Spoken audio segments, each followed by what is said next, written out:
بسم اللہ الرحمن الرحیم نحمدہ ونصلی علی رسولہ الکریم اما بعد۔ رمضان المبارک کا اختتام ہونے والا ہے اور عید الفطر قریب آ رہی ہے، تو عید الفطر کی مناسبت سے صدقۃ الفطر بھی ایک ایسا انفاق فی سبیل اللہ کی مد ہے، اللہ کی راہ میں خرچ کرنے کا ایک ایسا ذریعہ ہے جو کہ فرض کیا گیا ہے امت محمدیہ صلی اللہ علیہ وسلم پر۔ لیکن یہ اس فریضے کے لیے بھی کچھ شرائط ہیں، اور اس شرط میں سب سے پہلی شرط یہ ہے کہ بندہ صاحب نصاب ہو۔ جس طرح کہ زکوٰۃ کے فرض ہونے کے لیے شرط ہے کہ بندہ صاحب نصاب ہو، جس کی تفصیل میں زکوٰۃ کے بعد میں بیان کر چکا ہوں کہ جو زکوٰۃ کے فرض ہونے کے لیے جتنا مال ہونا ضروری ہے، صدقۃ الفطر کے واجب ہونے کے لیے بھی اتنا مال ہونا ضروری ہے۔ لیکن فرق یہ ہے کہ زکوٰۃ کے فرض ہونے کے لیے سال کا گزر جانا ضروری ہے، لیکن صدقۃ الفطر کے واجب ہونے کے لیے سال کا پورا گزر جانا واجب نہیں ہے۔ اگر صدقۃ الفطر پہلی چیز تو یہ ہے کہ واجب ہوتا ہے عید کا چاند نظر آنے پر۔ عید کا جب چاند نظر آتا ہے تو صدقۃ الفطر واجب ہے۔ اب کوئی شخص اگر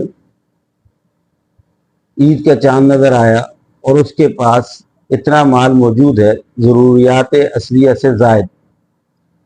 کہ جس پر زکوٰۃ واجب ہوتی ہے، فرض ہوتی ہے، جس کی مقدار تقریباً اس وقت 52.5 تولے چاندی کی قیمت جو ہے وہ تقریباً 1,30,000 روپیہ ہے۔ تو 1,30,000 روپیہ یا 1,30,000 روپے کی مقدار کے برابر اگر ایسی اشیاء موجود ہیں، ایسا مال موجود ہے، خواہ وہ مال تجارت ہے یا مال تجارت نہیں ہے، یا اپنی ضروریات اصلیہ سے جو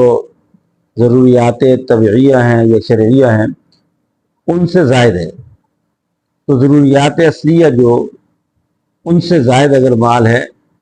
اور وہ خواہ تجارت کا ہے یا تجارت کا نہیں ہے، اور خواہ اس پر سال گزرا ہے یا نہیں گزرا، زکوٰۃ میں وہ شرائط ہیں لیکن صدقۃ الفطر کے واجب ہونے میں وہ شرائط نہیں ہے، تو ایسے شخص پر صدقۃ الفطر واجب ہو جاتا ہے۔ اور یہ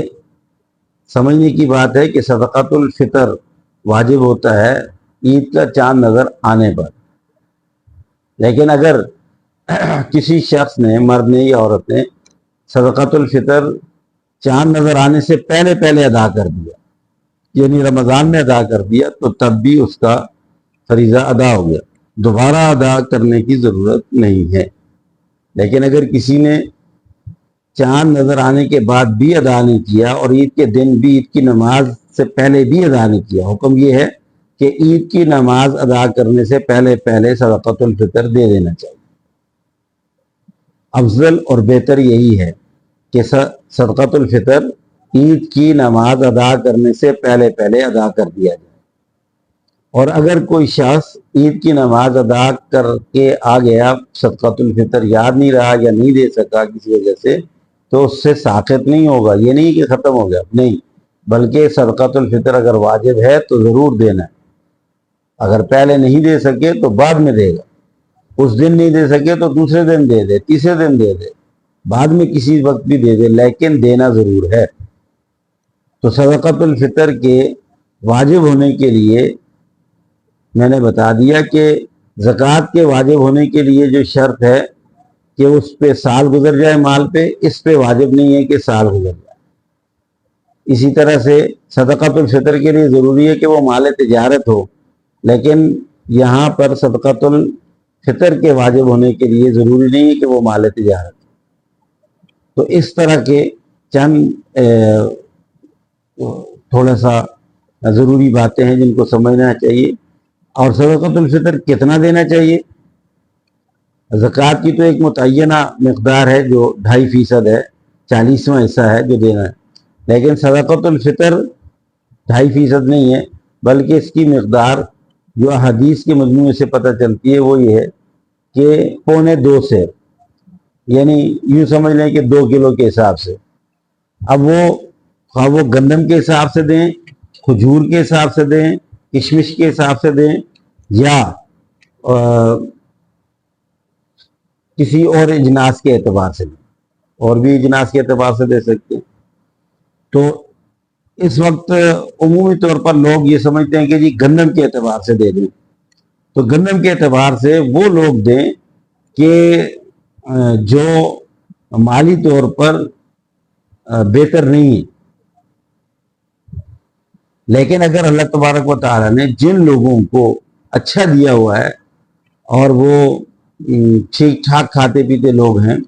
مالدار لوگ ہیں، تو ان کو چاہیے کہ وہ گندم کے اعتبار سے پھر نہ دیں، بلکہ یا تو وہ کھجور کے اعتبار سے دیں یا کشمش کے اعتبار سے دیں، جو مہنگی اجناس ہیں ان کے اعتبار سے دیں۔ گندم کے اعتبار سے اس وقت صدقۃ الفطر وہ 300 روپے کے تقریباً 2 سیر، یعنی 2 کلو جو آٹا ہے وہ تقریباً 300 روپے کا، تو صدقۃ الفطر ایک آدمی کی طرف سے وہ 300 روپے۔ اور کھجور کے اعتبار سے کھجور اس وقت تقریباً 600 روپے کلو، اچھی کھجور 650 روپے کلو، تو اس حساب سے 1200 یا 1300 روپے فی کس کے حساب سے بنتا ہے۔ اور اسی طرح سے کشمش کا حساب لگا دیا جائے، مختلف شہروں میں اس کی مختلف ریٹ ہیں، اور اس حساب سے وہ 2 کلو کے حساب سے جتنا بھی بنتا ہے وہ 1800 روپے بنتا ہے یا 2000 روپے بنتا ہے، اس حساب سے دیں گے۔ تو ایک آدمی کی طرف سے اگر گندم کے حساب سے دیکھا جائے تو 300 روپے ہے، کھجور کے حساب سے دیکھا جائے تو تقریباً 1200 روپے بنتا ہے، کشمش کے حساب سے تقریباً 1800 روپے یا اس سے زیادہ بنتا ہے۔ تو اس میں 2-4 مسئلے ہیں جو ضروری سمجھنے کے ہیں۔ ایک مسئلہ یہ کہ ہر بندے پر خود صدقۃ الفطر، جس طرح نماز ہر ایک پر، مرد ہو، عورت ہو، بچہ ہو، بوڑھا ہو، ہر ایک پہ اپنی اعتبار سے فرض ہے، زکوٰۃ بھی ہر ایک کے اعتبار سے فرض ہے، اسی طریقے سے صدقۃ الفطر بھی ہر ایک پر واجب ہوتا ہے جو صاحب نصاب ہو جاتا ہے۔ اگر صاحب نصاب نہیں ہوگا تو اس پر صدقۃ الفطر واجب نہیں ہوگا، لیکن اگر کوئی صاحب نصاب ہے تو اس پر صدقۃ الفطر واجب ہے، اور جس پر واجب ہے اس کو اپنی طرف سے ادا کرنا ضروری ہے۔ ہاں استحساناً اگر دوسرا کوئی، مثال کے طور پر اگر بیوی پر واجب ہے تو بیوی ادا کرے، بچوں پہ واجب ہے تو بچے ادا کریں۔ ہاں البتہ اگر خاوند بیوی کی طرف سے استحساناً ادا کر دیتا ہے تو صحیح، اور اس کو بتا دے کہ جی میں نے آپ کی طرف سے ادا کر دیا۔ اس طرح سے اگر کوئی باپ اپنے بچوں کی طرف سے کر دیتا ہے، نابالغ بچوں کی طرف سے، اور ان کو بتا دیتا ہے کہ جی میں نے آپ کی طرف سے کر دیا تو صحیح ہے۔ لیکن جو بالغ اولاد ہے، باپ کے لیے ضروری نہیں کہ وہ اپنے بالغ اولاد کی طرف سے ادا کرے، بالغ اولاد خود اپنی طرف سے ادا کرے اگر ان پر صدقۃ الفطر واجب ہے، لیکن اگر باپ ادا کر دیتا ہے استحساناً تو صحیح ہے۔ اسی طرح سے ایک مسئلہ یہ بھی ہے کہ عید کے دن اگر کوئی بچہ، عید چاند رات کو اگر بچہ پیدا ہوتا ہے تو اس پر بھی صدقۃ الفطر واجب ہوگا۔ ہاں اگر کوئی چاند رات کو کوئی آدمی فوت ہو جاتا ہے، چاند رات سے پہلے پہلے فوت ہو جاتا ہے، تو اس پر صدقۃ الفطر واجب نہیں ہے، یعنی اس کے مال سے صدقۃ الفطر نہیں ادا کیا جائے۔ اور اسی طرح سے اگر کوئی بچہ چاند رات کو پیدا ہو جاتا ہے تو اس پر صدقۃ الفطر واجب، چاند رات سے پہلے پہلے پیدا ہو جاتا ہے یا چاند رات کو پیدا ہو جاتا ہے تو اس کی طرف سے بھی صدقۃ الفطر دیا جائے گا۔ اب اس کے بعد دوسرا مسئلہ یہ کہ صدقۃ الفطر دے کس کو؟ تو صدقۃ الفطر جو ہے وہ ادا کرنے کے ہر اس شخص کو صدقۃ الفطر دے سکتے ہیں کہ جس کو زکوٰۃ دی جا سکتی ہے، وہ تمام لوگ،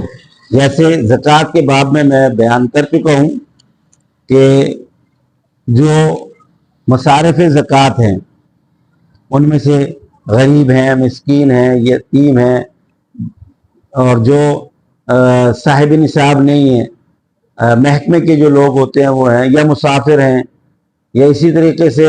قیدیوں کو چھڑانے میں، یا کوئی قرض دار ہیں جن پر قرضہ ہے ان کا قرض اتارنے کے لیے ان کو دیا جا سکتا ہے، تو محتاج ہیں ان کو دیا جا سکتا ہے۔ تو جتنے بھی مصارف میں پہلے بیان کر چکا ہوں تفصیل کے ساتھ، اسی طرح سے صدقۃ الفطر بھی انہی لوگوں کو دیا جا سکتا ہے۔ ایک مسئلہ بہت ضروری ہے جو سمجھنے کا ہے، وہ یہ کہ اس وقت جو عام بھیکاری ہیں، جو بھیک مانگنے والے گھروں پہ آتے ہیں، مسجدوں کے سامنے کھڑے ہوتے ہیں، ایسے لوگوں کو صدقۃ الفطر دینا بلکہ بھیک دینا بھی جائز نہیں۔ یہ مسئلہ سمجھیں، صدقۃ الفطر بھی دینا جائز نہیں ہے۔ ایسے آدمی کو صدقۃ الفطر دیا جائے، ایسے آدمی کو زکوٰۃ دی جائے، ایسے آدمی کو خیرات صدقہ وغیرہ کوئی بھی ہم دیتے ہیں، ان کو دیں جن کے بارے میں جانتے ہو کہ ہاں یہ مستحق ہے، کنفرم ہو، پتہ ہو کہ جی یہ مستحق ہیں۔ جن کے بارے میں معلوم نہیں ہوتا ہے ان کو نہیں دی جائے، اس لیے کہ اس وقت بہت اکثر وہ لوگ ہیں، تقریباً اکثریت ان لوگوں کی ہے جنہوں نے اس کو پیشہ بنا لیا مانگنے کو، وہ پیشہ ور گداگر ہیں۔ ان کو بھیک دینے سے، ان کو ہم صدقہ دیں گے، ان کو صدقۃ الفطر دیں گے، ان کو زکوٰۃ دیں گے، ان کو خیرات دیں گے، تو ان کو اور زیادہ حوصلہ ہوتا ہے، حوصلہ افزائی ہوتی ہے۔ اسی وجہ سے اب بیکاری بڑھتے جا رہے ہیں، بیکاریوں کی مقدار بڑھ گئی ہے۔ جب آج سے اگر 10 سال پہلے 10 بیکاری تھے تو آج 1000 بیکاری ہو چکا ہے۔ آج 1000 بیکاری ہے۔ جس طرح ہم ان لوگوں کو دے رہے ہیں، ان کو پروموٹ کر رہے ہیں، یہ 5-10 سال کے بعد یہ 1,00,000 بیکاری ہو جائے، کیونکہ یہ ایک ایسا پیشہ ہے کہ جس میں کرنا ورنہ کچھ بھی نہیں ہے، بس 2-4 رونا دھونا کر کے اور بھیک مانگ کر کے کھڑے ہو جاؤ تو لوگوں نے آج جھولی بھر دینی ہے، اور 4-6 ہزار 8 ہزار 10 ہزار روپیہ جھولی میں ڈالا، جیب میں ڈالا اور گھر چلے گئے۔ اور ایک آدمی جو سارا دن محنت مزدوری کرتا ہے اور وہ 1000-2000 روپے کما کے جاتا ہے، اور یہاں بغیر محنت مزدوری کے وہ 8-10 ہزار روپے کما کے کرے۔ اب تو ایسے ایسے بیکاری پکڑے گئے ہیں کہ جنہوں نے ٹھیک ٹھاک اپنی جائیدادیں بنا لی۔ تو یہ سب ہماری وجہ سے ہے اور یہ گناہ ہے۔ اس طریقے سے اصل جو حقدار ہیں ان کا حق مارا جاتا ہے، اور حقداروں کو نہ پہچاننا یہ بھی گناہ ہے۔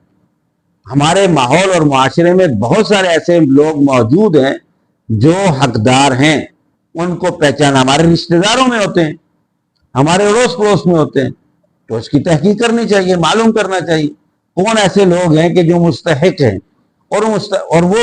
اگر سفید پوش بھی ہیں، جو ہاتھ نہیں پھیلاتے، جو مانگتے نہیں، ایسے لوگوں کو دیا جائے۔ کئی ایسے ہمارے ارد گرد، ہمارے اپنے رشتہ داروں میں، ہمارے اعزاء اور اقارب میں، ہمارے اڑوس پڑوس میں ایسے لوگ موجود ہوتے ہیں۔ تو ایسے لوگوں کو پہچاننا اور ایسے لوگوں کے ساتھ تعاون کرنا، خواہ وہ صدقۃ الفطر کی مد میں ہو، خواہ وہ ہمارے زکوٰۃ کی مد میں ہو، خواہ ویسے صدقہ خیرات کی مد میں ہو، یا ہماری آگے قربانی آ رہی ہے، قربانی کا گوشت ہو، قربانی کا چمڑا، وہ کھال ہو، یا اس طریقے سے اور جس طرح سے بھی ہم مختلف چیزیں ہم دیتے ہیں، تو ایسے لوگوں کو دے جو مستحق ہیں، ایسے لوگوں کو جن کو ضرورت ہے اس چیز کی، ایسے لوگوں کو نہ دیا جائے کہ جو اصل لوگوں کا حق مارتے ہیں۔ تو بہرحال صدقۃ الفطر بھی دینے کے لیے ہمیں چاہیے کہ ہم صاحب حق جو ایسے لوگ ہیں جو اس کے مستحق ہیں، ایسے لوگوں کو تلاش کریں اور ان کو دیں، تاکہ ہمارا یہ صدقۃ الفطر صحیح جگہ پر لگے، اس سے لوگوں کے گھروں میں خوشیاں آئیں۔ اور صدقۃ الفطر دینے کے لیے ہم انتظار نہ کریں عید کا کہ جی عید آئے گی تو پھر دیں گے، بلکہ چاہیے کہ عید سے پہلے پہلے، تاکہ کئی غریب غربا لوگ ایسے ہوتے ہیں کہ جنہوں نے عید کے لیے کپڑے لینے ہوتے ہیں یا عید کے لیے مختلف چیزیں لینی ہوتی ہے، تو تاکہ وہ بھی ہمارے ساتھ عید کی خوشیوں میں شامل ہو جائے۔ تو یہ چند مسائل تھے صدقۃ الفطر سے متعلقہ جو میں نے عرض کیے ہیں۔ اللہ تبارک و تعالی ہمیں سمجھنے کی اور ان پر عمل پیرا ہونے کی توفیق عطا۔